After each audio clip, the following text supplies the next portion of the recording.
When I came out of the service, I seemed to know more people in the Lions Club. And also, I only remember the Kiwanis as being the other major club at that time. So, because of the people, I joined the Lions. You knew more people in the Lions Club. Yeah. And how long did you serve in the Lions Club? You started in 47. I think I started in 47 and probably dropped out in, let's see, 65, 85, I would 85. guess. Wow. And you were president in 57. 57. Wow. And I know your occupation, but what was your occupation while you were a member? Well, I was a CPA and had a accounting business. We built a building right across the street from the courthouse, and that was in 1953. And what was the name of your firm?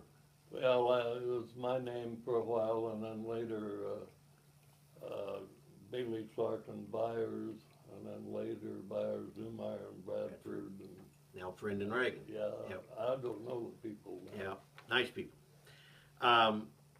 What's your most significant memory? You were chatting with me that you did a lot with the swim meet. Yes. Yeah, the swim meet was a big project starting in about 1948 or 9. Now, was the Nat just new then?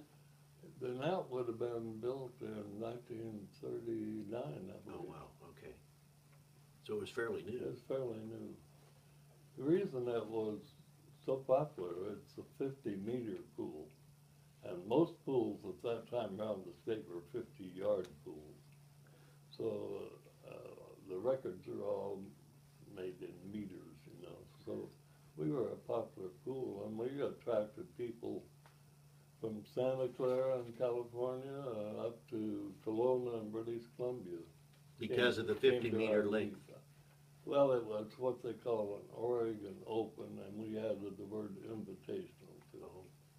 So we were able to say who come and who didn't. And what offices did you hold during your time with the club? In the Lions Club. Yeah, you would have been, I you were don't president, remember. so you're probably vice president before that. I don't remember what it was, but probably, yes. Yeah. Okay. And you and I chatted before about a favorite fundraiser.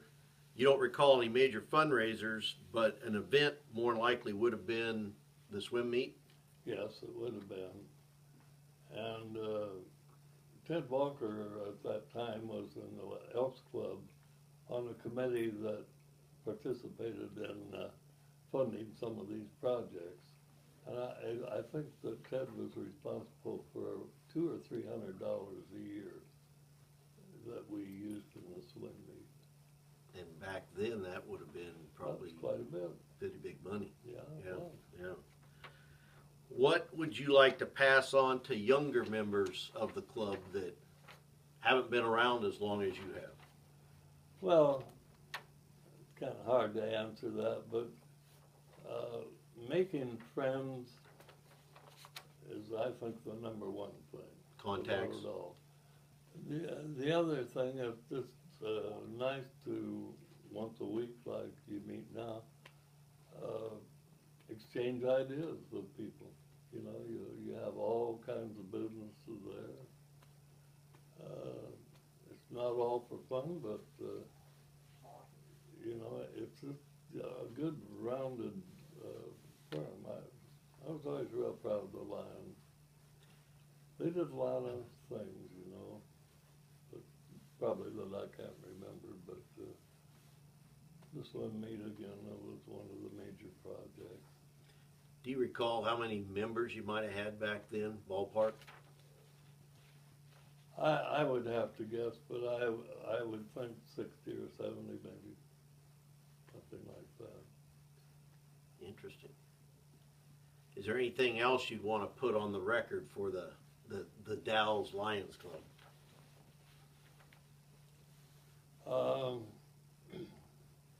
Really nothing more except involvement in whatever activities they have, which I don't know what they are now.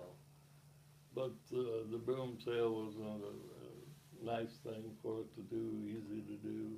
Swim meet, of course, was a much larger project. I'm sure they had others that I don't quite remember, you know. Meeting people, to me, it was important, and I think same thing in business, you know.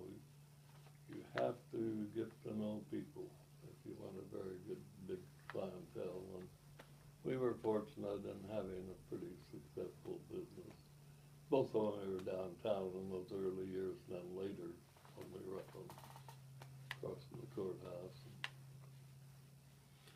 Well, cool. I appreciate you chatting with us. And Lion Timmy, you have anything extra? No, I think that's good. Is that all right, Phil? Yeah. Yeah.